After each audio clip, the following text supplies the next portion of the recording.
What is up, YouTube? It is your boy Animar Sports here, coming back at you with another video, another episode of Good Morning Baseball for you this morning. I hope you have your coffee because I do. It is about 4 a.m. right now. I got my nice Universal Horror Nights mug right in here.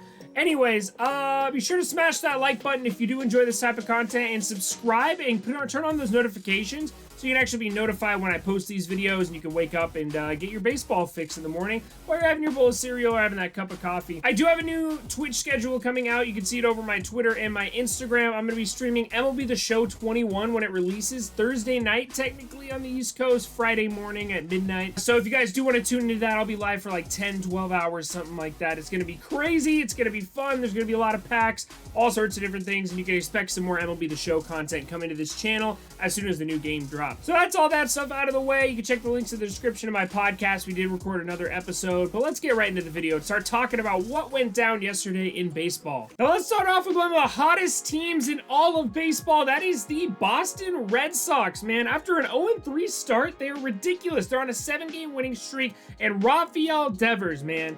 Rafael Devers, one of the hottest starts in baseball. He has homered in his last 4 straight games, including 2 home runs 2 days ago.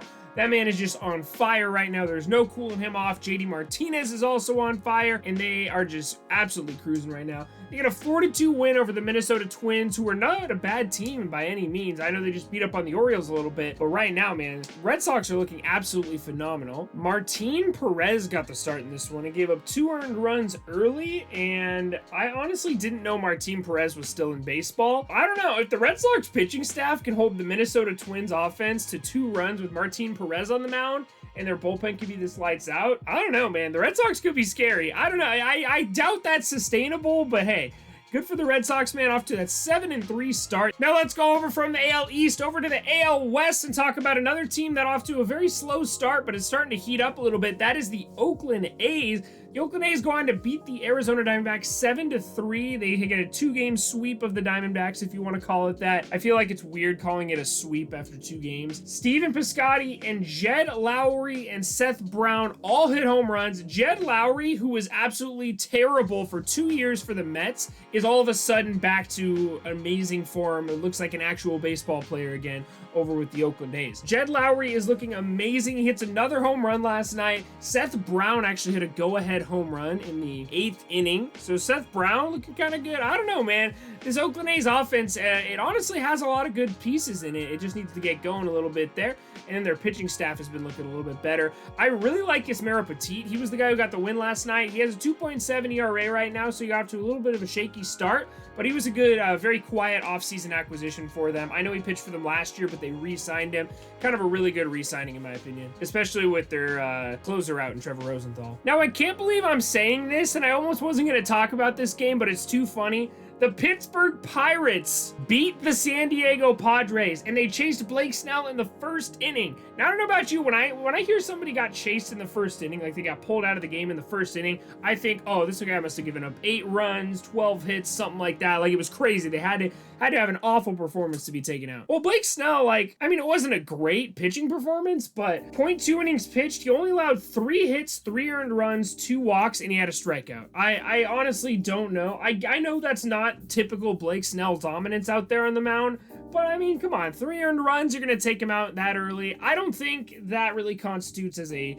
chased him out of the game type performance from Blake Snell, but nonetheless, the Pirates did go on to win that game 8-4. Now, Blake Snell didn't end up getting the loss, actually. One of the relievers did. The Padres were looking pretty good early on in this game, but they just couldn't hold on to it. The Pirates' offense was just too much for the Padres. They couldn't handle it. Now, let's talk about an absolute shellacking over there in Atlanta. The Miami Marlins.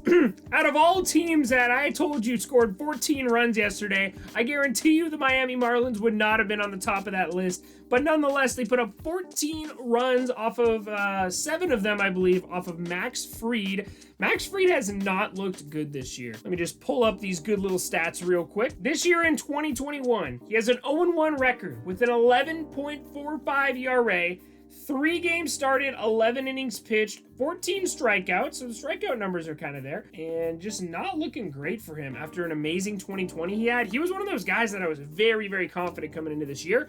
Hopefully he turns it around because he has a lot of potential. They said he's going in for an MRI or some screenings just to see if he's healthy right now, because it honestly doesn't look like it out there on the mound. I don't know, Braves fans, sound off in the comments. You guys were very loud on my last post, so let me know if you guys think Max Fried's going to be okay, or if he's hurt, or if he just doesn't have it right now. Maybe he has the yips.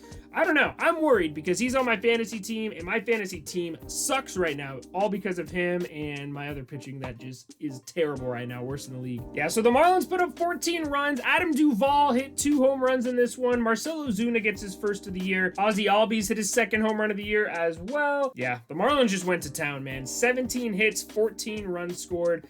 Just a ridiculous offensive showing from the Marlins, man. Now, the Miami Marlins surprisingly weren't the only team to put up 14 runs yesterday. The St. Louis Cardinals also put up 14 runs against the Washington Nationals. Now, the Washington Nationals, of course, have a pretty damn good pitching staff, and you'll never believe who they put up the 14 runs up against. It was actually a Steven Strasburg start. Strasburg went 4 innings pitched, allowing 8 hits, 7 earned runs, 5 walks. The control was not there at all. 3 strikeouts, and he allowed as many home runs as he did strikeouts. 3 home runs to 3 strikeouts.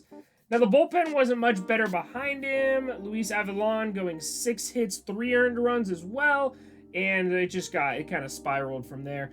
So not a great outing for anybody out there on the Nationals, but my God, did the Cardinals go off, dude. They had home runs from Matt Carpenter, Nolan Arenado, Paul Goldschmidt. Literally everybody was getting in on this Steven Strasburg action. And they'd go on to put up 14 runs to the Nationals 3. It's been a really rough go of it for the Nationals this year. After doing my division preview for this team, I kind of looked at the Nationals and I didn't see the depth that I wanted to see there, especially in the pitching staff, because we kind of look at them at having an amazing pitching staff. But realistically, Strasburg and Scherzer are both getting towards the end of their primes. Strasburg's still in his prime a little bit. Scherzer definitely is towards the end of his prime, and after that they don't really have much depth over there unless Patrick Corbin turns into a potential Cy Young candidate.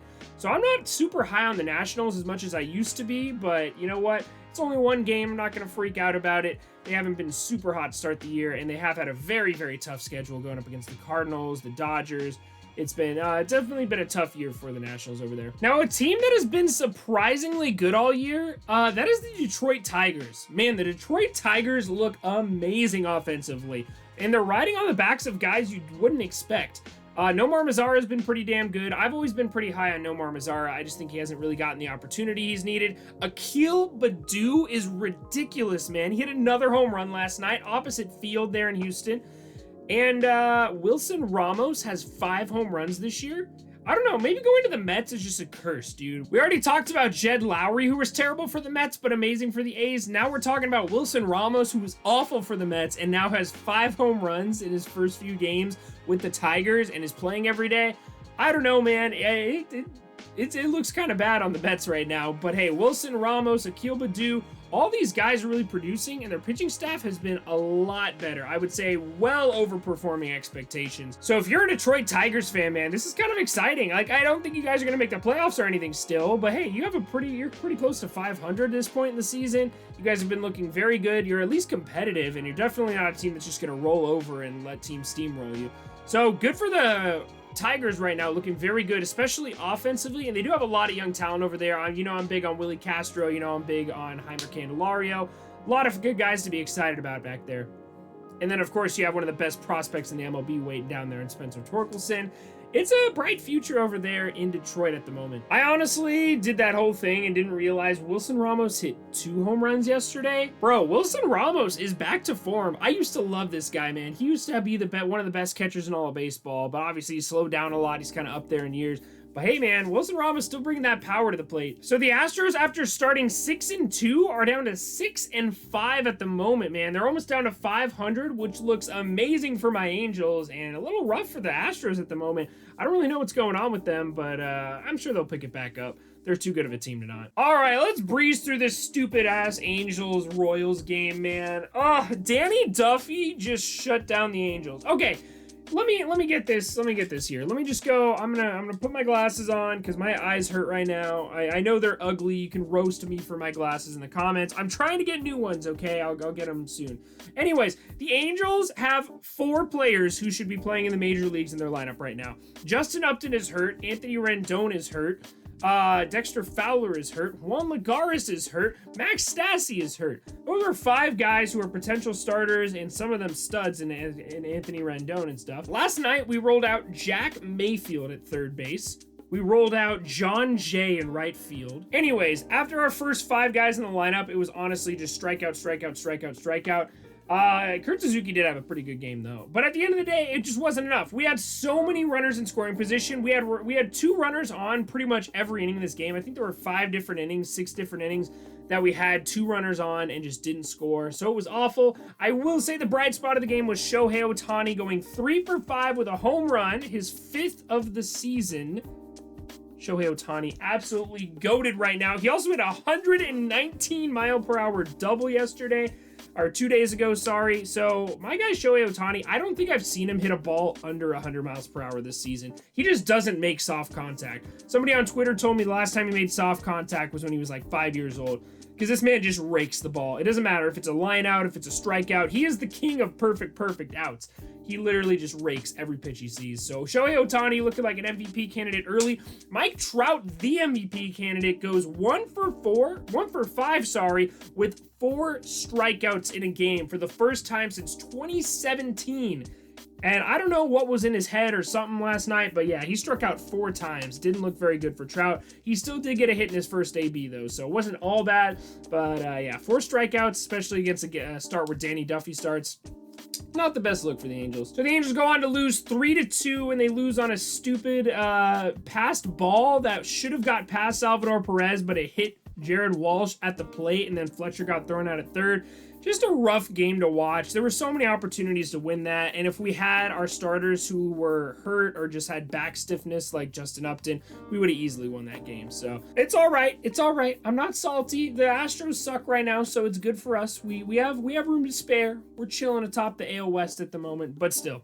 Rough game to watch. Now, one game that was very exciting to watch, man. Shane Bieber versus Lucas Giolito.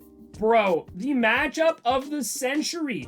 This went exactly how you would have thought it went. Shane Bieber, Lucas Giolito, 0 runs through 9 innings. 0 runs through 9 innings, dude. Look at these stat lines they put up. Shane Bieber, 9 innings pitched, 3 hits allowed, 1 walk, 11 strikeouts. Lucas Giolito, 7 innings pitched, 3 hits, 2 walks, 8 strikeouts. Absolutely dominant performance. Unfortunately, the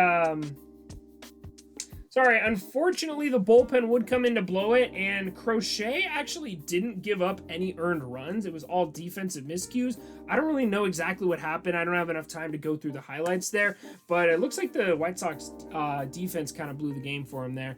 But I'm really glad that Shane Bieber was able to secure the win because he went out and pitched that 9th inning. So Shane Bieber is back to his dominant form. Any of you Shane Bieber haters, just throw it out the window. The White Sox are a great offense, and he shut them down to 3 hits and 1 walk. Come on, man. You cannot be a Shane Bieber hater after this performance right here. He is a good pitcher. I don't care if he's facing weak opponents in the AL Central. A lot of these AL Central teams have been hitting very well. We just talked about the Tigers, and now we're talking about the White Sox. Both very good offensive teams at the moment, and he's been shutting them down. So I'm all on the Shane Bieber bandwagon. I think he has potential to win another Cy Young at some point in his career. Now, same thing with Lucas Giolito. I'm a big Lucas Giolito guy, but at the end of the day, the Indians were able to pull out the victory. It took 9 scoreless innings from Shane Bieber, but it did work out.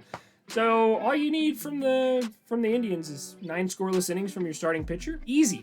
If they can get 9 scoreless innings from their pitcher every game, they might win a few. Now that's gonna just about do it. I did want to talk about Trevor Bauer just being absolutely dominant, dude. He's so good. Trevor Bauer's a good pitcher. Love him or hate him, he's a good pitcher. You can't really say anything about it. The Dodgers are just such a good team. Mookie Betts was back and he hit a home run. I'm just gonna read the list of people who homered in this game for the Dodgers. Corey Seager hits his first of the year off of Antonio Sanzatella. Chris Taylor hit his second of the year off Senzatella. Mookie Betts hit his second home run of the year off of Senzatella. And Max Muncy hit his second home run of the year off one of their relievers. So they put up 7 runs, the Dodgers do, off the back of 7 scoreless innings pitched by Trevor Bauer. 9 strikeouts, so I think this is his first game he hasn't had double-digit strikeouts for the Dodgers. 2 walks and 1 hit. He only allowed 1 hit through 7 innings. So Trevor Bauer's just been damn near unhittable this season. So good luck to any team that is facing the Dodgers and their supposed number 3 pitcher, Trevor Bauer, who's honestly looking like their ace at the moment. Woo! I think that is going to do it for us today, guys. Thank you so much for watching this video. I would appreciate leaving a like if you can, if you do enjoy the content, and be sure to hit that subscribe button. I don't think I mentioned we're doing a jersey giveaway, an MLB jersey giveaway. Hit that subscribe button. We're trying to hit to 500 subscribers. If we somehow make it there by Friday, which is 2 days away, I will be doubling the giveaway. If we don't make it there by then, it's okay. We're still giving away those 2 jerseys. All you got to do is subscribe and send me a picture of you being subscribed on Twitter or Instagram DMs. I'll put you on the list for that giveaway. So thank you guys so much for watching. Don't forget to check out my Twitch channel if you want to talk some more baseball. I also have a Discord where we can talk baseball all day long. Thank you guys so much for watching, and I'll see you guys all in the next one. Y'all have a great rest of your day.